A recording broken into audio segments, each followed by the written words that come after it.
Cancer கட்டி கரைய இந்த செய்முறையை பயன்படுத்துங்க.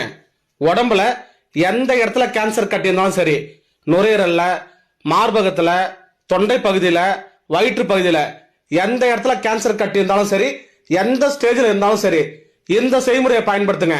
கேன்சர் கட்டி கரையும். செய்முறையை சொல்ற, கரெக்டா கவனிங்க.